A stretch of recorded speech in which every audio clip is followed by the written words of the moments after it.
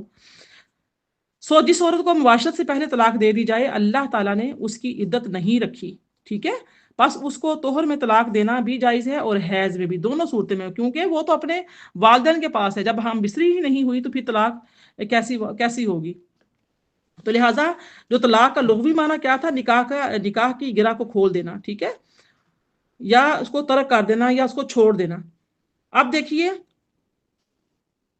اب عدت کا جو لغوی معنی بیان کیا گیا، جو کہا کہ یہ تو طلاق کا بیان کیا ہے، اب اگر یہ فرض کریں اعتراض بعض وہ ہوتا ہے کہ یہ چیز کہی جاتی ہے کہ جو لفظ صریح ہے اس کے ساتھ ایک یا دو طلاقیں دی جائیں تو یہ طلاق رجعی ہے، اور اگر صریح لفظ سے طلاق ہو نہ ہو، کنایہ سے طلاق دی جائے تو یہ طلاق بائن ہے۔ میں نے پہلے بتا دیا لفظ کنایہ سے، جا میں تمہیں فارغ کرتا ہوں، جا تم دفع ہو جاؤ، نکل جاؤ میری زندگی سے، ایسے الفاظ بولنے، یا عورت مجبور کر دیتی ہے مرد کو تو پھر وہ کنایہ کے الفاظ ہوتے ہیں، تو یہ طلاق بائن ہوتی ہے۔ یعنی کہ طلاق کی نیت سے بیوی کو ماں بہن کہہ دے، طلاق رجعی میں دوبارہ رجوع کیا جا سکتا ہے، لیکن پچھلی جو طلاقیں ہوتی ہیں نا وہ شمار ہوں گی۔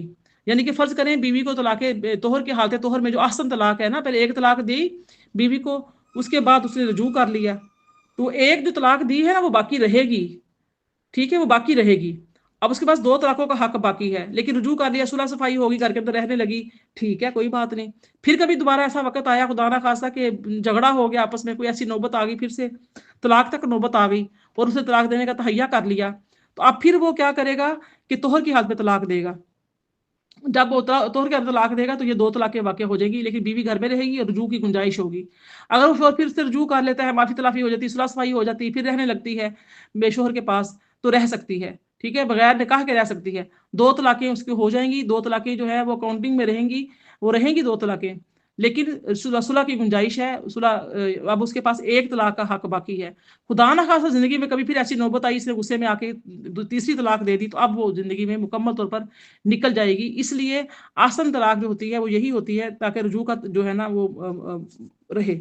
تو رجوع کے بعد صرف 1 طلاق کا مالک رہ جائے گا۔ طلاق بائن سے فی الفور نکاح منقطع ہو جاتا ہے، لیکن اگر 3 سے کم طلاق بائن ہوں تو باہمی رضامندی سے دوبارہ عقد ہو سکتا ہے۔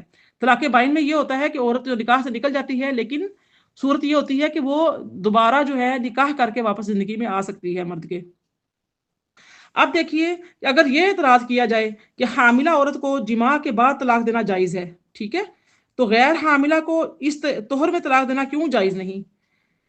اب جس میں وہ بیوی سے جماع کر چکا ہو تو یعنی کہ پھر کیوں جائز نہیں ہے کہ بیوی سے اس نے جماع کیا ہے تو اس کو طلاق دے دی جائے؟ اس کا جواب یہ دیتے ہیں کہ اس میں فرق واضح ہے، کیونکہ جس طہر میں شوہر نے اپنی بیوی سے جماع کر لیا، اس طہر کے بعد جب تک حیض نہیں آئے گا تو یہ معلوم نہیں ہو سکتا کہ اس کے جماع کے نتیجے میں استقرار حمل ہوا ہے یا نہیں ہوا، اور عورت کے حاملہ یا غیر حاملہ ہونے کا پتہ نہیں چلے گا، اور یہ تعین نہیں ہو سکے گا کہ اس کی عدت 3 حیض ہے یا وضع حمل ہے۔ اس لیے یہ قید لگائی گئی ہے کہ اگر شوہر کو طلاق دینی ہو تو طہر کے ان ایام میں طلاق دے جن میں اس نے جماع نہ کیا ہو۔ پھر فرمایا اور عدت کو شمار رکھو اور اللہ سے ڈرتے رہو جو تمہارا رب ہے۔ اب عدت کا جو لغوی معنی وہ کیا ہے؟ گننا، گنتی کرنا، عدد سے ہے نا، عدد سے عدت ہے، اور عورت کی عدت ان ایام کو کہتے ہیں جن کے گزر جانے کے بعد متعلقہ عورت یعنی کہ طلاق یافتہ عورت کے لیے نکاح کرنا جائز ہو جاتا ہے۔ تو جو غیر حاملہ عورت کی عدت وہ ہے وہ 3 حیض، جیسا کہ سورہ بقرہ کی آیت نمبر 228 میں فرمایا والمطلقات یتربصن بانفسہن ثلاثۃ قروء، اور مطلقات اپنی آپ کو 3 ماہ تک نکاح سے روکے رکھے۔ ان کے 3 حیض ہے، 3 حیض اب 4 مہینے میں پورے ہوں، 5 مہینے میں پورے ہوں، جب 3 حیض پورے ہو جائیں گے تو پھر وہ عورت جو ہے اس کی عدت پوری ہوگی۔ ہوتا ہے نا کئی لیڈیز ہوتے ہیں ان کا سائیکل خراب ہوتا ہے، تو اس طرح سے پیریڈ جو ہے وہ ریگولر نہیں ہوتے، irregular ہوتے ہیں، تو اس میں اب جو ہے شرط یہ ہے کہ حیض 3 مرتبہ آئیں، تب وہ عورت جو ہے وہ اس کی عدت کو ہے وہ پورا ہوتی ہے۔ اور حاملہ کی عدت کے لیے اللہ پاک نے قرآن میں فرمایا کہ وَأُولَاتُ الْأَحْمَالِ أَجَلُهُنَّ أَن يَضَعْنَ حَمْلَهُنَّ، حاملہ عورت کی عدت ان کا حمل وضع ہونا ہے، یعنی کہ جب عورت حاملہ ہے تو اس کو طلاق دی گئی ہے، ٹھیک ہے، تو اب حاملہ جب تک بچہ پیدا نہیں ہوتا، بے شک بچہ آج طلاق ہوئی کل پیدا ہو جائے، 2 ماہ بعد پیدا ہو جائے، چند دن کے بعد پیدا ہو جائے، یا بچہ جو ہے وہ 9 ماہ یعنی کہ ابھی پریگنینسی کی خبر ملی تھی کہ اور پریگننٹ ہے، پہلا مہینہ ہی چل رہا تھا، مرد نے طلاقیں دے دی، اور طلاقیں بھی مغلظہ دی، یکدم طلاق طلاق طلاق بول دیا، ٹھیک ہے، اس طرح سے کر کے تو پھر وہ کیا ہوگا، نکل گئی نکاح سے۔ تو اب جب تک حمل نہیں ہوگا، بے شک بچہ 9 ماہ تک پیدا نہ ہو، وہ اس کی عدت چلتی رہے گی، وہ یعنی کہ اس وقت تک نکاح آگے نہیں کر سکتی۔ اور جو لوگ یعنی کہ وفات پا جاتے ہیں تو ان کے بارے میں فرمایا کہ والذین یتوفون منکم ویذرون ازواجا یتربصن بانفسہن اربعۃ اشہر وعشرا، اور تم میں سے جو لوگ فوت ہو جائیں اور اپنی بیویوں کو چھوڑ جائیں تو وہ عورتیں اپنے آپ کو 4 ماہ 10 دن تک نکاح سے روکے رکھیں، ٹھیک ہے۔ تو واضح ہے کہ عدت طلاق اور عدت وفات میں ایام کو گننے کے لیے جو چاند کی تاریخیں ہوتی ہیں ان کا حساب لگایا جاتا ہے، ٹھیک ہے، چاند کی تاریخوں کا حساب لگاتے ہیں۔ اب ہم بھی جو ہے عام طور پہ پیریڈز کے ایام کے لیے کیوں پریشان ہو جاتی ہیں کہ ہم انگریزی کا حساب لگاتی ہیں، چاند کا نہیں۔ ہمیں بھی اپنے جو سائیکل کا جو حساب ہے وہ چاند سے کی تاریخوں سے رکھنا چاہیے۔ ہمیں اپنی زکوٰۃ ادا کرنی ہے تو چاند کے مہینوں، جیسے ہم روزے رکھتے ہیں چاند کو دیکھ کے، یعنی کہ ہم رمضان کا مہینہ شروع کرتے ہیں چاند کا روزہ دیکھ کے ہم لوگ عید الفطر پڑھتے ہیں، ایسے حج ہے، حج کے ایام ہیں۔ تو یہ چاند کے حساب سے، جس بھی اسلامک کیلنڈر کے حساب سے ہمیں اپنے تمام چیزوں کا اندازہ لگانا ہوتا ہے۔ اب دیکھیے کہ علامہ ابو بکر احمد بن علی رازی وہ فرماتے ہیں کہ اس آیت میں شوہروں کو اس سے منع کیا ہے کہ وہ دوران عدت اپنی بیویوں کو گھروں سے نکال لیں، اور عورتوں کو بھی از خود نکلنے سے منع فرمایا گیا ہے کہ وہ عورتیں جو ہیں وہ کیا گھروں سے نہ نکلیں، ٹھیک ہے۔ تو یہ وہ گھر ہے جن میں عورتیں طلاق سے پہلے رہتی تھیں، شوہروں کے گھر جو ہے، اور اللہ تعالیٰ نے حکم دیا ہے کہ عورتوں کو انہی کے گھروں میں رکھا جائے۔ تو شوہر کے لیے یہ جائز نہیں ہے کہ وہ طلاق یافتہ عورت کو اپنے ساتھ لے کر سفر پر جائے، حتیٰ کہ وہ اس سے رجوع کرے اور رجوع پر گواہ قائم کرے، اور انہوں نے متعلقہ عورت کو عدت کے دن دوران سفر کرنے سے بھی منع کر دیا گیا ہے۔ اہل علم کا اس پر اتفاق ہے کہ شوہر پر واجب ہے کہ وہ طلاق رجعی میں بیوی کو کھانے پینے کا خرچہ اور رہائش مہیا کرے اور اپنے اس کو گھر سے نہ نکال لے۔ پھر فرمایا کہ سوائے اس کے کہ وہ کھلی بے حیائی کرے۔ اب کھلی بے حیائی کے بارے میں مختلف تفسیر آتی ہیں۔ حضرت ابن عمر رضی اللہ تعالیٰ عنہما نے فرمایا کہ عدت پوری ہونے سے پہلے عورت کا گھر سے باہر نکلنا کھلی بے حیائی ہے، یعنی کہ بغیر بلا ضرورت نکلنا کسی وجہ سے۔ حضرت ابن عباس رضی اللہ تعالیٰ عنہما نے فرمایا کہ جب عورت دوران عدت اپنے خاوند سے بد زبانی اور بد کلامی کرے تو وہ خاوند یعنی کہ خاوند کا اس کو گھر سے نکالنا جائز ہوتا ہے۔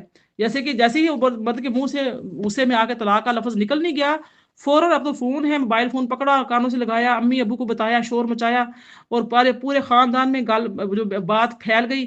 اور اس کے بعد کیا ہے کہ جو آگ لگانے والے، جلتی پہ تیل چھڑکنے والے بھی ادھر سے حملہ آور ہو گئے، وہ بات کا پتنگڑ بنا دیا۔ طلاق اس نے ایک کہی تھی، بس عورت بھی گھر سے چلی گئی، فٹافٹ نکل گئی، گھر چھوڑ کر چلی گئی، رونا دھونا شروع ہو گیا۔ تو کیا ہو گیا کہ گھر کو پھر اجاڑ کر ہی دم لیتی ہیں۔ یہ ایسا نہیں ہونا چاہیے، گھر میں رہنے کا حکم دیا گیا ہے۔ ہاں اگر عورت گھر میں ہے اور بد زبانی کرتی ہے، بد اخلاقی کرتی ہے، گالی گلوچ کرتی ہے، تو اس طرح سے پھر اس کو مرد کو حق ہے کہ اس کو گھر سے نکال دے۔ اس آیت میں کھلی بے حیائی سے مراد یہ ہے کہ متعلقہ عورت خاوند کی نافرمانی کرے۔ حسن بصری اور زید بن اسلم نے کہا کہ کھلی بے حیائی سے مراد وہ زنا کرے، پھر اجرائے حد کے لیے اس کو گھر سے باہر جانا پڑے گا۔ تو کھلی بے حیائی کی تفسیر میں تمام جو معانی ہیں وہ درست ہیں، جتنے بھی دیے گئے ہیں۔ فرمایا یہ اللہ کی حدود ہے، اور جس نے اللہ کی حدود سے تجاوز کیا اس نے اپنی جان پر ظلم کیا۔ اب دیکھیں اس آیت میں یہ دلیل ہے کہ جس نے خلاف سنت طلاق دی اس نے اپنی جان پر ظلم کیا، کیونکہ اس نے اس پہ اللہ نے فرمایا کہ جب تم اپنی عورتوں کو طلاق دو تو ان کی عدت کے وقت، یعنی کہ طہر کے حالت میں بلا مباشرت، بغیر ہم بستری کیے، پاکی کے ایام میں ان کو طلاق دو۔ جس نے اس کے خلاف کیا، یعنی حیض میں طلاق دی یا اس طہر میں طلاق دی جس میں وہ اس سے جماع کر چکا تھا، تو اس نے اپنی جان پر ظلم کیا۔ ادھر پیریڈز ہوئے، عورت نے غسل کیا، اس نے جماع کر لیا، بعد میں کچھ صورتیں ایسی بگڑی، اس نے طلاق دے دی۔ اگرچہ عورت کے ایام تو طہر کے چل رہے ہیں، پیریڈ سے صاف ہو چکی ہے، لیکن اس نے ہم بستری کر لی ہے، اور اس نے اپنی جان پر ظلم کیا۔ تو سنت طریقہ یہ ہے کہ ایک طہر میں ایک طلاق دی جائے۔ جس نے ایک مجلس میں 3 طلاقیں دیں اس نے اپنی جان پر ظلم کیا۔ ظلم سے مراد یہ ہے۔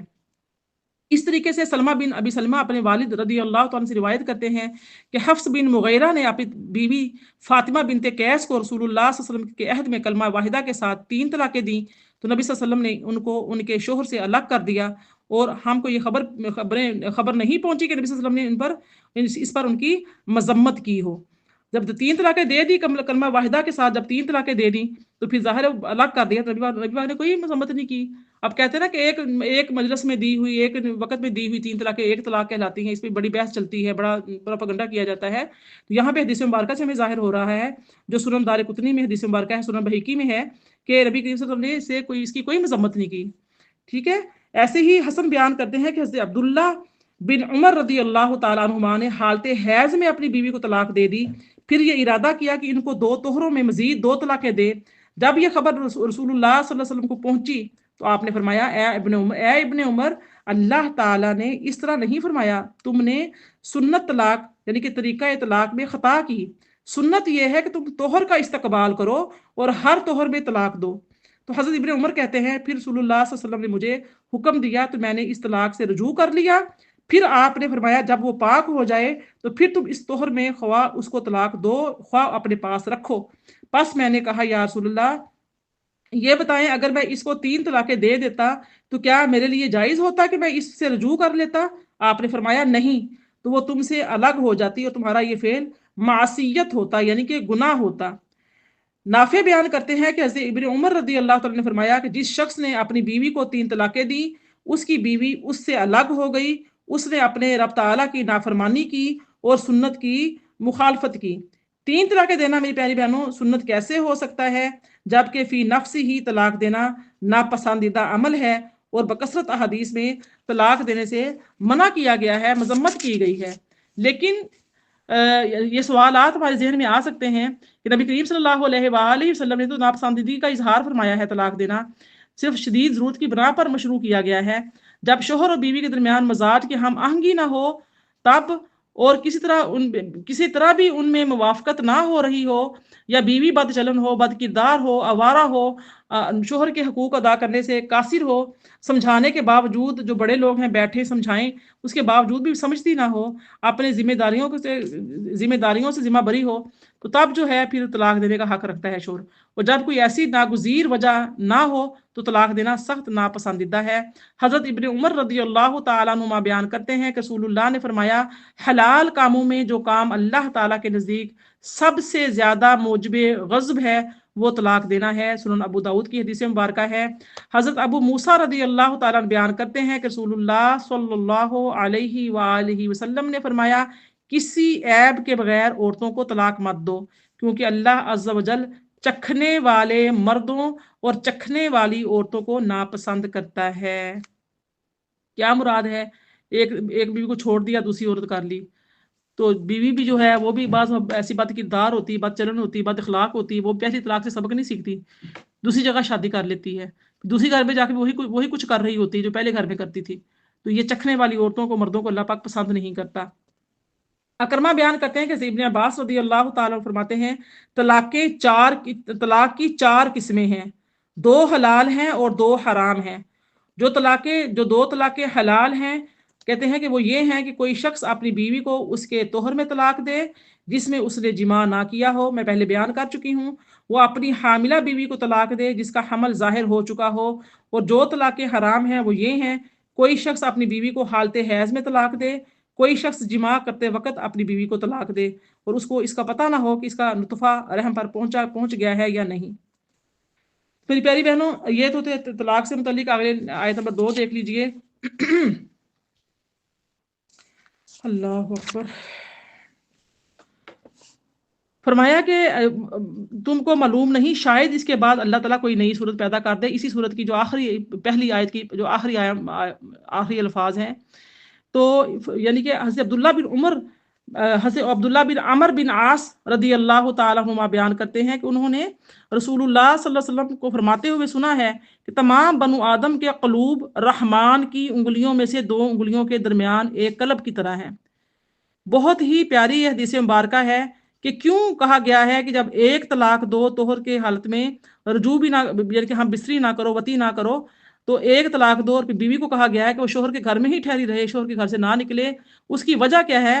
آقا کریم صلی اللہ علیہ وسلم فرماتے ہیں کہ تمام بنو آدم کے قلب کی جمع ہے جو دل ہیں، رحمان کی انگلیوں میں سے 2 انگلیوں کے درمیان ہے، ایک قلب کی طرح ہے۔ وہ جس طرح چاہتا ہے قلب کو الٹتا پلٹا رہتا ہے۔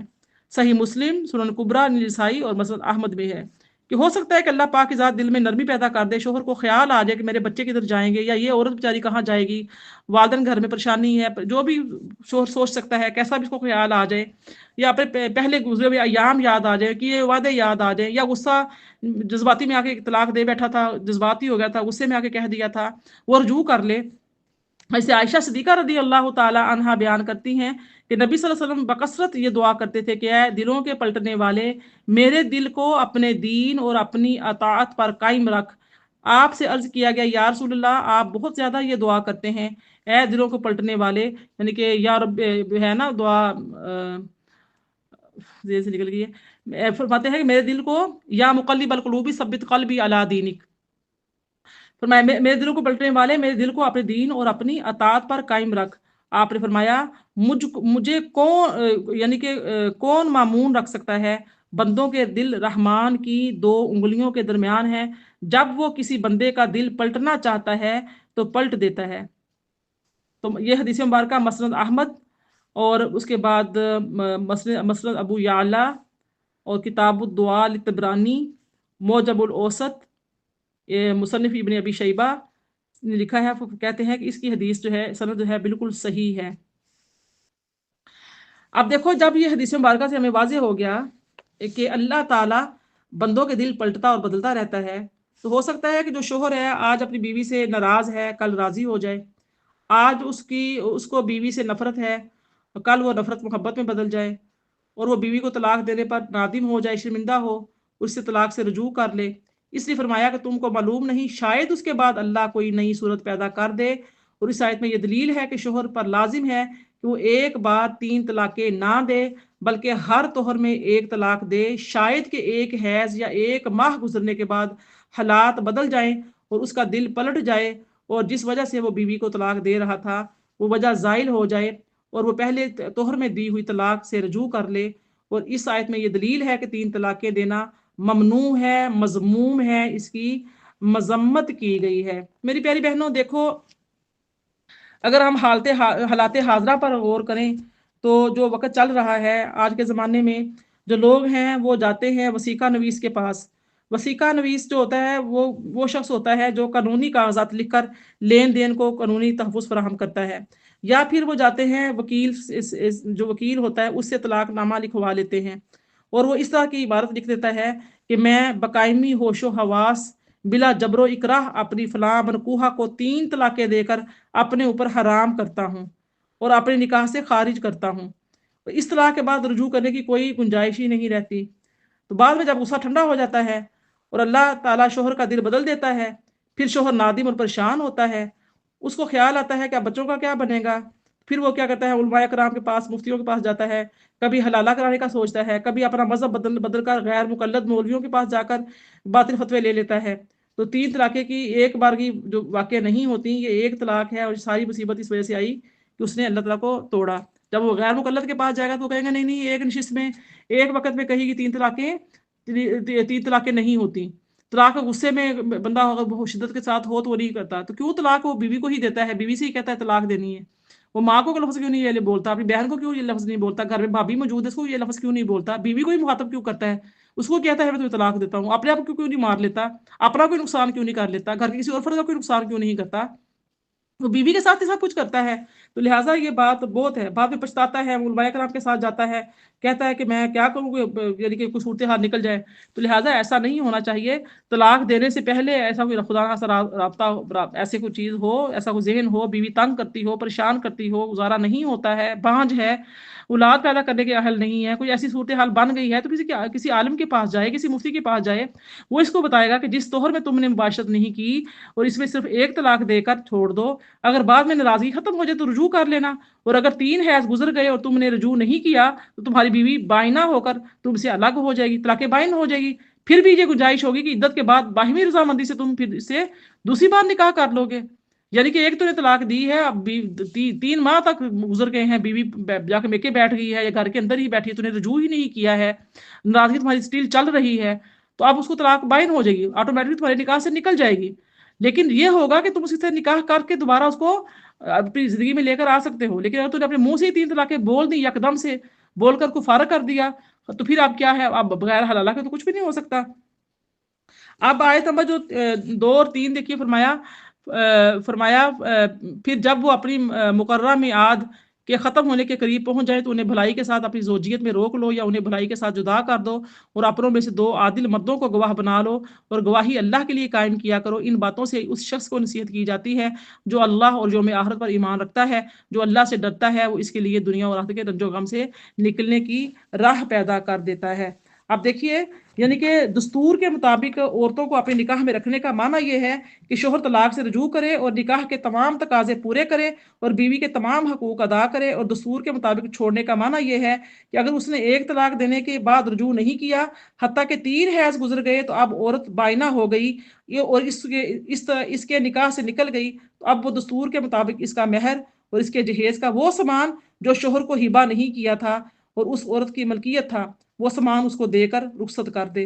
ہبہ نہیں کیا یعنی کہ عورت ظاہر ہے جب شادی کرتی ہے تو اپنے شوہر کے لیے تحفے تحائف لاتی ہے، اس کے والدین کے لیے تحفے تحائف لاتی ہے۔ جو ہبہ ہوتا ہے، تحفہ، جو تحفے میں چیز دے دی وہ واپس نہیں لی جا سکتی، لیکن اس کا جو اپنا جہیز ہے وہ واپس لے گی، شوہر اس کو واپس دے گا۔ لیکن آج کل کیا ہوتا ہے، طلاقیں دے کے فارغ کر دیتے ہیں اور اس کے بعد بالکل بھی جہیز واپس نہیں کرتے۔ وہ لڑکیاں بیچاری اپنے جہیز لینے کے لیے اپنے والدین کیا روتی پھرتی ہیں اور عدالتوں کے دھکے کھاتی پھرتی ہیں، اللہ پر رحم فرمائے۔ تو فرمایا کہ وہ سامان اس کو دے کر رخصت کر دے۔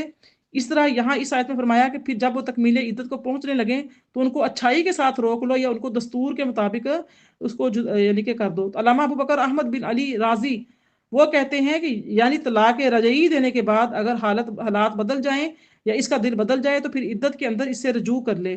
رجوع سے مراد ہم بستری ہوتی ہے یا لفظ سے جو ہے نا بات کر لینا، کہنا میں رجوع کرتا ہوں، شرمندگی ندامت جو ہے اس کا اظہار کرنا۔ اور اگر اس سے علیحدگی کے عزم پر قائم رہے تو حتیٰ کہ عدت پوری ہو جائے تو دستور کے مطابق اس کو رخصت کر دے۔ اس کے بعد فرمایا کہ اپنے 2 نیک آدمیوں کو گواہ بنا لو، اللہ پاک جو ہے وہ گواہی کو پسند کرتا ہے۔ تو اس آیت مبارکہ میں اللہ تعالیٰ نے رجوع کرنے اور فراق پر گواہ بنانے کا حکم دیا ہے۔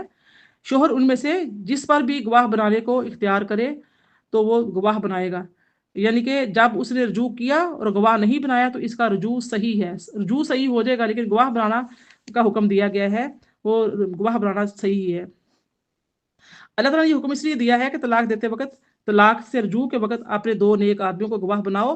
امام ابو حنیفہ کے نزدیک یہ گواہ بنانا مستحب عمل ہے، اور امام شافعی کے نزدیک طلاق کے وقت گواہ بنانا بھی مستحب عمل ہے، اور طلاق سے رجوع کے وقت گواہ بنانا واجب ہے۔ اور ایک قول یہ ہے کہ گواہ بنانے کا فائدہ یہ ہے کہ بعد میں فریقین میں سے کوئی طلاق یا رجوع کا انکار نہ کر سکے اور اس کے نکاح میں بیوی کو روکنے پر تہمت نہ لگائے، اور جب فریقین میں سے کوئی دوران عدت مر جائے تو اس کے وارث ہونے کا ثبوت بھی ہو سکتا ہے۔ اور قول یہ ہے کہ گواہ بنانے کی حکمت یہ ہے کہ بیوی رجوع کا انکار کر کے عدت کے بعد کسی اور سے شادی نہ کر سکے۔ ایک تو یہ تھا کہ چلو گواہ بنائے تھے، رجوع کر لیا تھا، دوبارہ سے 2 گواہ نیک سچے عادل مسلمان تھے، خدا نہ خاصا ادھر رجوع کیا، ادھر جناب یعنی کہ اس کے مرد کی ڈیتھ ہو گئی، تو اب خاندان میں یہ ہوگا، اس نے طلاقیں دی ہوئی تھیں، یہ عورت تو وراثت میں محروم ہو گئی ہے، اس کا تو وراثت میں حق نہیں بنتا، ایسی باتیں نہ ہوں، وہ اس لیے بھی گواہ بنانے کے لیے کہا گیا ہے۔ پھر فرمایا وَيَرْزُقْهُ مِنْ حَيْثُ لَا يَحْتَسِبُ وَمَنْ يَتَوَكَّلْ عَلَى اللَّهِ فَهُوَ حَسْبُهُ إِنَّ اللَّهَ بالغ امرہ قد جعل اللہ لكل شيء قدرا۔ اور ایسی جگہ سے رزق عطا فرماتا ہے جہاں سے اس کا گمان بھی نہیں ہوتا، اور جو شخص اللہ پر توکل کرتا ہے تو اللہ اسے کافی ہے، بے شک اللہ اپنا کام پورا کر لینے والا ہے، بے شک اللہ نے ہر شے کے لیے اندازہ مقرر فرما رکھا ہے۔ اب اس آیت مبارکہ کے بارے میں جو کہتے ہیں کہ جو شخص مصیبت میں صبر کرتا ہے اللہ تعالیٰ اس کے لیے دوزخ سے جنت کی طرف نکلنے کا راستہ بنا دیتا ہے۔ حضرت ابن عباس رضی اللہ تعالیٰ عنہما بیان کرتے ہیں کہ نبی صلی اللہ علیہ وسلم نے اس آیت کو پڑھ کر فرمایا کہ جو شخص اللہ سے ڈرتا ہے اللہ تعالیٰ اس کے لیے دنیا کی شبہات سے اور موت کی سختیوں اور قیامت کی شدتوں سے نجات کی راہ پیدا کر دے گا۔ حضرت ابو ذر رضی اللہ تعالیٰ عنہ بیان کرتے ہیں کہ رسول اللہ صلی اللہ علیہ وسلم نے فرمایا میں ایک ایسی آیت کو جانتا ہوں کہ اگر تمام لوگ اس پر عمل کریں تو وہ آیت انہیں کافی ہوگی۔ صحابہ نے پوچھا یا رسول اللہ وہ کون سی آیت مبارکہ ہے؟ تو آپ نے فرمایا سورۃ طلاق کی آیت نمبر 2 وَمَن يَتَّقِ اللَّهَ يَجْعَلْ لَهُ مَخْرَجًا، اور جو اللہ سے ڈرتا ہے اللہ اس کے لیے نجات کی راہ پیدا کر دیتا ہے۔ سنن ابن ماجہ، صحیح ابن حبان، مجمع الزوائد میں ہے۔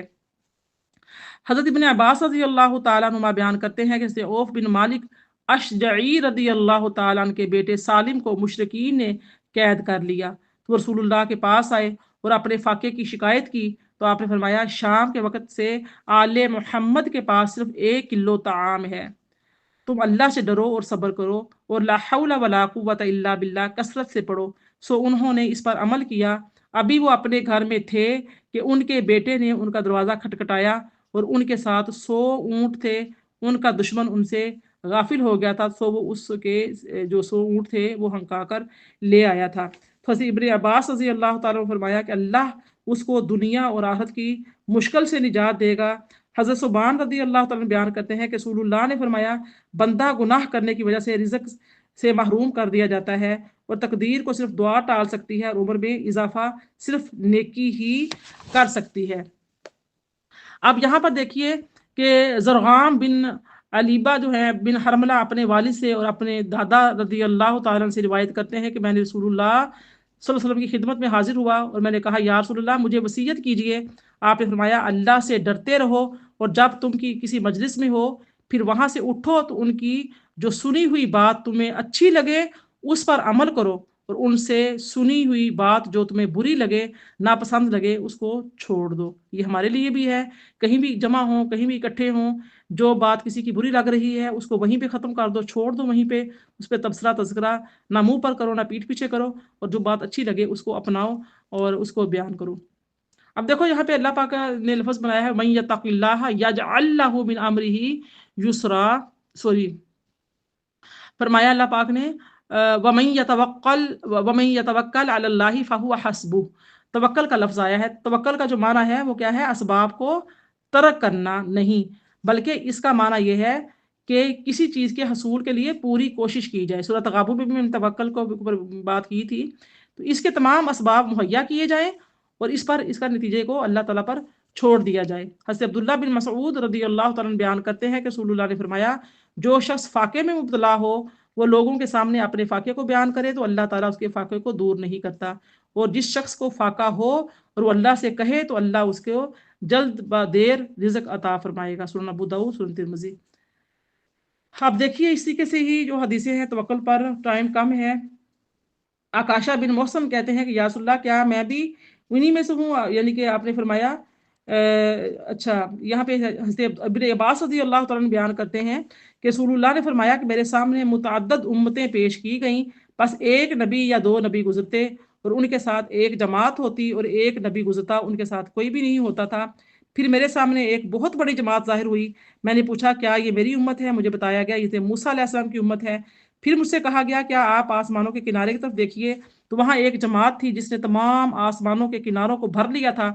مجھ سے کہا گیا کہ آپ ادھر ادھر آسمان کے کناروں کو دیکھیں، وہاں بہت بڑی جماعت تھی جس سے تمام آسمانوں کے کناروں کو بھر لیا تھا۔ کہا گیا یہ آپ کی امت ہے اور ان لوگوں میں سے 70,000 بغیر حساب کے جنت میں داخل ہوں گے۔ پھر آپ گھر سے چلے گئے اور یہ نہیں بتایا کہ وہ کون لوگ ہیں۔ مسلمانوں نے اس پر غور و فکر کیا اور کہا یہ ہم لوگ ہیں جو اللہ پر ایمان لائے اور ہم نے اس کے رسول کی اتباع کی، اور یہ ہم ہیں ہماری وہ اولادیں ہیں جو اسلام پر پیدا ہوئیں، کیونکہ ہم لوگ زمانہ جاہلیت میں پیدا ہوئے تھے۔ تو نبی صلی اللہ علیہ وسلم کو یہ خبر پہنچی تو آپ نے باہر آ کر فرمایا یہ وہ لوگ ہیں جو دم نہیں کراتے تھے اور نہ بدشگونی کرتے تھے اور نہ داغ لگوا کر علاج کراتے تھے۔ دم کروانے سے مراد یہ لوگ جو یعنی کہ شرکیہ الفاظ بولتے تھے نا، پہلے زمانے کے جو لوگ شرکیہ بولتے ہیں الفاظ، ان کی بات ہے، اور وہ صرف اپنے رب پر توکل کرتے تھے۔ پھر حضرت عکاشہ بن محسن نے کہا یا رسول اللہ کیا میں بھی ان میں سے ہوں؟ آپ نے فرمایا ہاں۔ ایک اور شخص نے پوچھا کیا میں بھی ان میں سے ہوں؟ آپ نے فرمایا تم پر عکاشہ نے سبقت لے لی ہے۔ میری پیاری بہنوں، حضرت عمر بن خطاب رضی اللہ تعالیٰ عنہ بیان کرتے ہیں کہ میں نے رسول اللہ صلی اللہ علیہ وسلم کو فرماتے ہوئے سنا کہ اگر تم اللہ پر اس طرح توکل کرو جس طرح توکل کرنے کا حق ہے تو تم کو اس طرح رزق دیا جائے گا جس طرح پرندوں کو رزق دیا جاتا ہے، وہ صبح کو بھوکے نکلتے ہیں اور شام کو پیٹ بھر کر لوٹتے ہیں۔ تو میری پیاری بہنوں، حضرت مطلب بن حنطب رضی اللہ تعالیٰ عنہ بیان کرتے ہیں کہ بے شک رسول اللہ نے فرمایا اللہ تعالیٰ نے مجھے جن کاموں کا حکم دیا ہے میں نے تمہیں ان تمام کاموں کا حکم دے دیا ہے، اور اللہ تعالیٰ نے مجھے جن کاموں سے منع کیا تھا میں نے تمہیں ان کاموں سے منع کر دیا ہے، اور بے شک روح العمی نے میرے دل میں یہ بات ڈالی ہے، یعنی کہ حضرت جبرائیل علیہ السلام نے، کہ کوئی شخص اس وقت تک ہرگز نہیں مرے گا حتیٰ کہ وہ اپنے رزق کو پورا کر لے، پس تم اچھی طرح طلب کرو۔ دوسری روایت میں ہے کہ حلال کو طلب کرو اور حرام کو